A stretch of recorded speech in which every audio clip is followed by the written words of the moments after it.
About this time last month, Sydney Sweeney released an advert with American Eagle explaining that she has good genes. In this advert, it was a double entendre, replacing jeans with the clothing jeans. Many people were outraged about this, thinking that it was a connection to conversations like eugenics, saying that people that look like Sydney Sweeney are inherently superior. Now, when this happened, there was not only a lot of backlash, but there was a lot of responses from people asking to see something different than what Sydney Sweeney presented. We saw the Beyonce Levi's jean ad come out directly after this, but it didn't feel like a direct response to the Sydney Sweeney Great Jeans ad. So what came in lieu of that? The Gap Cat's Eyes ad. My milkshake brings all the boys to the yard and their life. So I'm going to tell you guys all the information I got on this Denim war, why it matters, and why Gap actually missed the mark on what they tried to show as representation. So the context of this video is derived from the federal character paper, The Denim Wars of 2025, How American Eagle and Gap Redefined Fashion Advertising by Samto Nanonlo. And in this, she puts a framework at the end of it of lessons from the Denim War.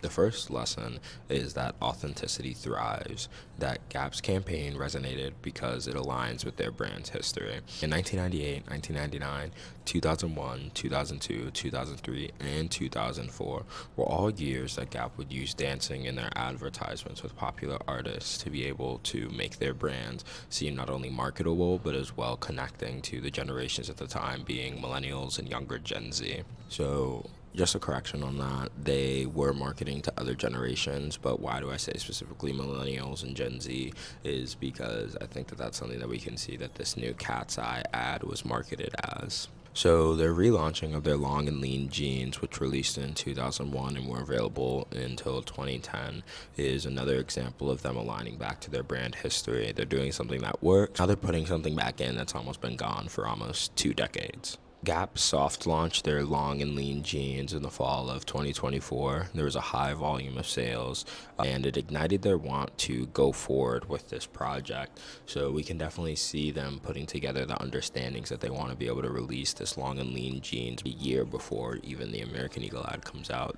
Gap wants to release the long and lean jeans, and they want to be able to do it very proficiently, as we can see. So the second point that was made is that diversity isn't a trend, it's a necessity. So Gap's intentional representation of diverse cultures felt organic. Fabriella Torres's Gap's CMO said that the campaign was crafted with intention to amplify culturally relevant voices. I think that this is, we can see directly relating to the American Eagle ad with Sydney Sweeney, her representing potentially just one cultural voice, and it being white women and/or white men.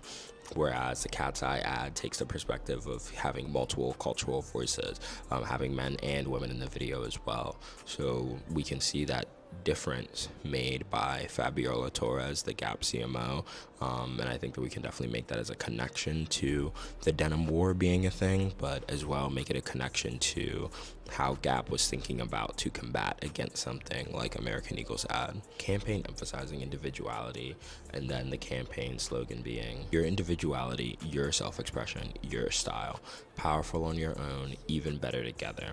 I think that this quote and as well slogan from the Gap campaign, Better in Denim, is really important to think about, that it doesn't centralize the want of buying something as a consumer within these jeans and what they may represent, but it broadens the scope of saying that this is something that we should all be participating in and a part of, and I think that that is interesting. See not only a line being drawn in between American Eagle and Gap, but we can as well see them wanting to be more representative of these cultural voices.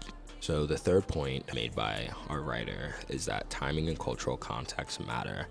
American Eagle would be ostracized and or congratulated on for killing woke. Now, people that would ostracize American Eagle were saying the things that they were putting forth the idea of eugenics again back into the public eye, that they were being culturally discriminatory against because of their ad, that they were using a double entendre that played against themes that were not only hurtful to people but got them killed in places like Nazi Germany, just to make one example. But other people saw the ad as an end to woke. A Twitter user now known as X, Kyle Becker, said this about the Sydney Sweeney ad, that woke advertising is dead and that Sydney Sweeney killed it. we would see not only a lot of conservatives iterate this point, but just a lot of people in general, whether it be men and or women, that the Sydney Sweeney ad was bringing back adverts like they had grown up on or that they had liked.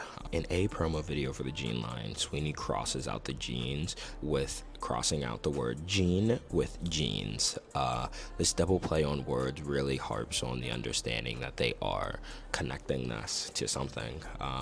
You can definitely make an understanding, whether it be to eugenics or whether it be them wanting to just get a reaction to people, but I think that it could be said that this has a connection to something. Gap positioning itself as a cultural opposite with focus on group diversity really shows us how much they want to be a light within this administration, that we can see going against DEI, going against cultural understandings, going against the stories of those that haven't been told or have been told, and make their constituents that are Caucasian and or not from their group uncomfortable.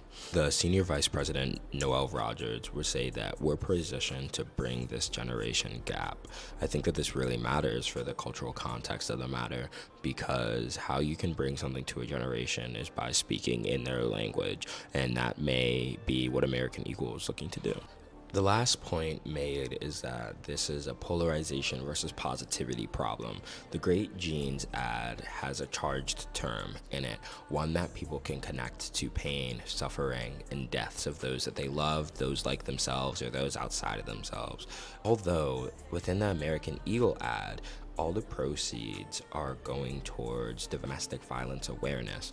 So within looking at the cultural context of the Good Jeans ad, are we as well looking over the context of what they are giving back to?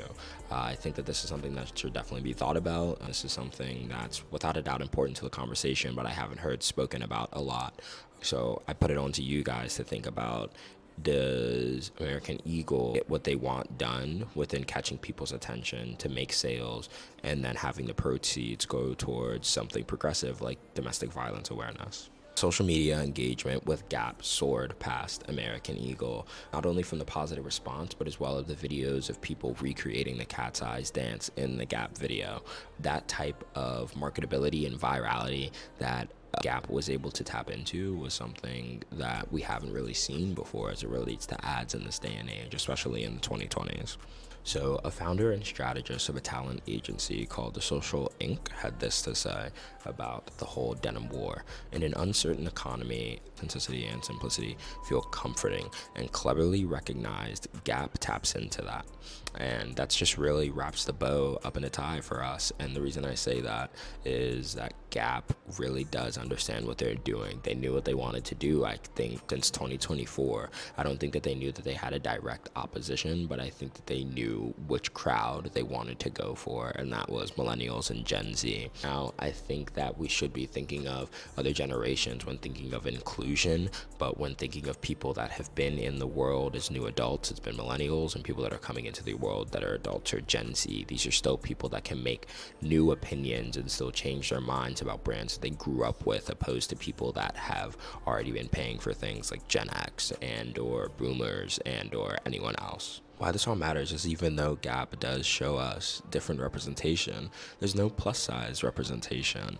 They capped their launch size at extra large and large, not including sizes like XXL or XXL and or different measurements for said clothing. Different TikTok creators would speak out against the lapse of consideration by Gap to show this type of representation, and I think that it shows us something when a company is trying to be socially relevant or culturally relevant, that they connect to that generation and or that culture that they are trying to respect and or understand, but then they miss some points because of wanting to be out there and wanting to make a statement. And I think this is where we can see one of those lapses of consideration by Gap to show that representation of plus size people. American Eagle went for shock, causing a mix of criticism and love from consumers. And Gap has set a standard for themselves to represent all individuals, but with their misrepresentation, meaning their non-representation of people of plus size, will they be able to keep meeting this bar of wanting to represent all types of individuals, or are they going to succumb to the cultural weight of being grifters like we've seen many and many of other corporations do. Thank you guys for watching this video. Make sure to like, comment, and subscribe. I will see you all in the next one. Over and out.